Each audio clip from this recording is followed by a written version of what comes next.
I was not having any big hopes about the movie. When I saw the movie, my God, the whole theatre had a pin drop silence.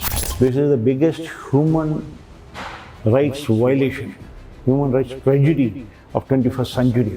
What Agnihotri has shown in this movie is the failure of the central administration, state administration, police, intelligence, the perpetrators of crime who are now having a free run. We want the government of India, through courts, through judiciary, to bring them to the book and punish them. I am R.K. Mattu. I am in Karnataka for the last 30 years now. I worked for Indian Express for 28 years and resigned. I am also heading Kashmiri Hindu Cultural Welfare Trust here for the last several decades, ever since this exodus happened. And I am heading the community and doing social work for the community. I was passionate about the movie because I had heard a lot about this movie. I was not having any big hopes about the movie. When I saw the movie, my God, the whole theatre had a pin drop silence. And there were some people whose kith and kin, whose their own people. So they were also in the theatre, who were the victims of this genocide and this exodus. So I tell you, after that I could not control my tears. I could not get up from my seat for about 2-3 minutes after the, because the movie is based on truth, the facts, incidents, which nobody had the courage to show. Now it's 32 years since we are in exile, since we are displaced in our own country. And a narrative was built all these years. They have just gone out for some time. They'll come back. Nobody murdered them. They were all Pakistani terrorists. They were all this thing. No. Because we know the facts. They were all Kashmiris trained in Pakistan. Because at that point of time when Rajiv Gandhi was in the center in 90s and Farooq Abdullah was there was a free movement of people. Because the borders are very near, 30 kilometers you can go to Pakistan occupied Kashmir. And there were minibuses running those days, taking people there and bringing them there. They were getting vegetables from there and selling it. In fact, currency was also, Pakistani currency was also used there and all that, which the government of India, Rajiv Gandhi's government, they ignored, because he never wanted to disturb his friend Farooq Abdullah. He believed him more than the people. He cared more for his friendship than the people, which are the facts which have been documented and all that. So when I saw this thing, he has shown the real facts about the whole exodus, about the whole genocide. And what has been said that it's a small migration of people, they have come out and they will go back. Now, this is 32 years now.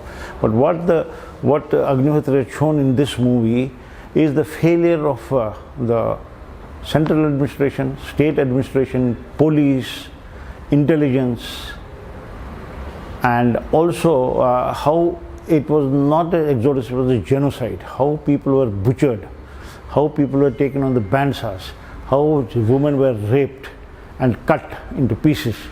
He has shown this, and these are based on real facts. After seeing the movie, we will see it, we know, we have gone through it. It's my story, it's the story of 5 lakh people who left everything behind and came and ran for their lives, who spent at least years in the camps, tents in Jammu.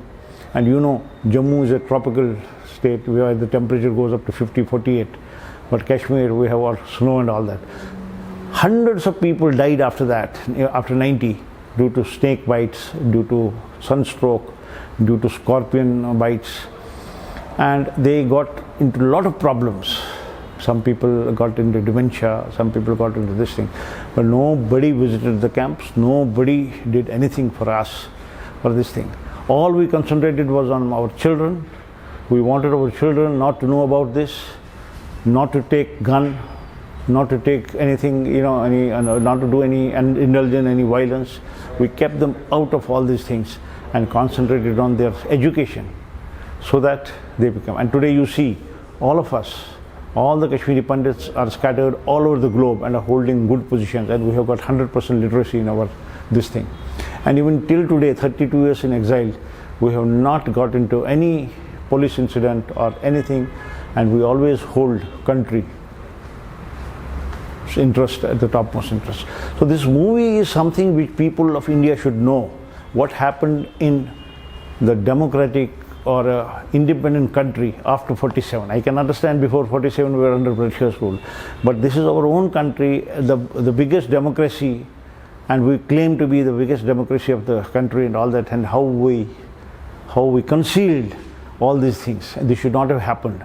This is the biggest human rights violation, human rights tragedy of 21st century, which has to be brought to the book.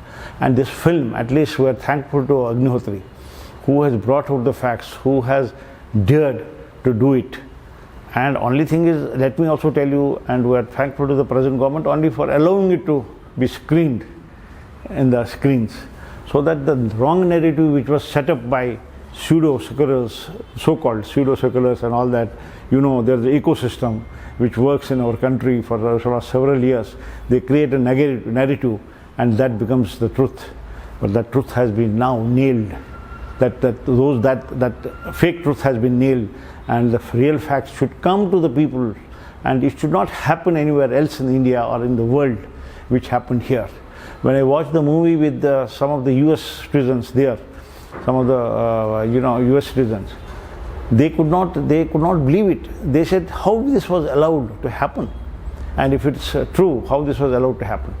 And I request and I appeal to all the people of India to know the truth facts after 32 years.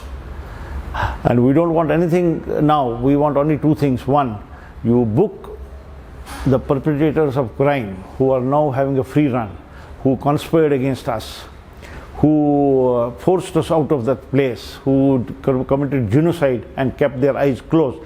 We want the government of India, through courts, through judiciary, to bring them to the book and punish them, so that we will have a sigh of relief, those who went against us. Second thing is, we want to go back honorably to our own houses, which is our ancestral house. We are the original inhabitants of Kashmir. We have 1,000 years history, and now there is nobody there.